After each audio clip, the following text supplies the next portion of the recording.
Mga idol, naaalala nyo pa ba itong si Tatay Jesus? Ang nagbigay ng 10 pesos kay Ivana Alawi nung siya ay nagprank na buntis at mahirap. Pumunta si Ivana Alawi sa isang kainan kung saan ay humihingi ito ng pera sa isang kumakain. Ngunit halip na bigyan si Ivana Alawi, ay pinagtataboyan ito ng isang kumakaing lalaki at lumapit si Tatay Jesus at binigyan niya si Ivana Alawi ng 10 piso. Tinanong niya si Ivana Alawi kung kakain si Ivana Alawi at bibigyan niya ito ng pangkain. At yun, binigyan niya nga si Ivana Alawi ng 10 piso. Sabi pa ni Ivana Alawi, 15 pesos na lamang ang pera ni Tatay Jesus sa mga oras na yon at ibinigay niya pa ang 10 piso sa kanya. Ayon kay Ivana Alawi, sadyang napakabuti ang puso ni Tatay Jesus. Kasi sa halip na ibili niya lang ng pagkain niya, ay ibinigay niya pa sa akin. Sabi ni Ivana Alawi.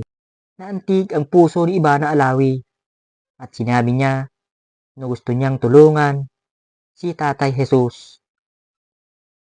Nagkaharap nga si Tatay Jesus at si Ivana Alawi at binigyan ni Ivana Alawi ito ng paunang pera at sinabi pa ni Ivana Alawi na wag mong ibibigay sa iba kasi sadyang mapagbigay si Tatay Jesus. Kilala si Ivana Alawi na malambot ang puso sa mga taong mahihirap at tumutulong sa kapwa niya tao.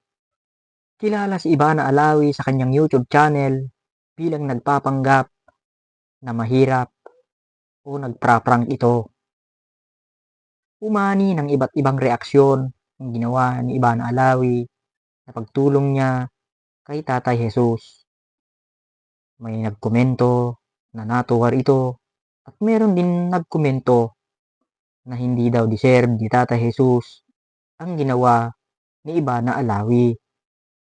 Meron pang mga nagsabi sa comment section na malakas pa daw si Tatay Jesus at kaya pa daw ito magtrabaho. At meron pa daw mas deserve na tutulungan ni Ivana Alawi kesa kay Tatay Jesus. Ngunit para kay Ivana Alawi ay sadyang napakabuti ng puso ni Tatay Jesus. Nanawagan si Ivana Alawi sa kanyang vlog sa mga kamag-anak, kapatid, o kahit sinong nakakakilala sa kanya.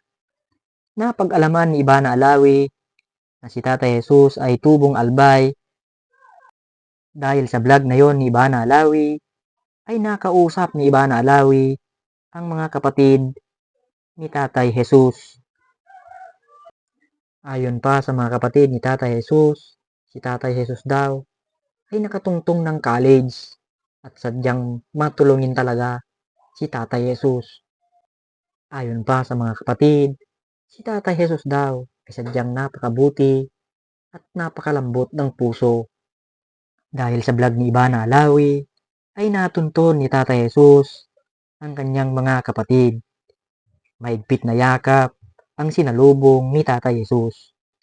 Nangako naman si Ivana Alawi na tutulungan niya si Tatay Jesus na makaahon sa hirap.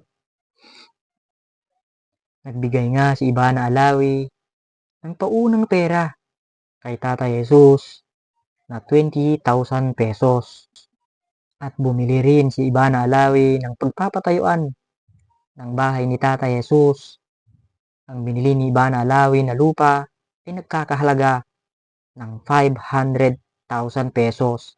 At nangako si Ivana Alawi na papatayuan niya ng bahay ang binili niyang lupa para bahay ni Tatay Jesus.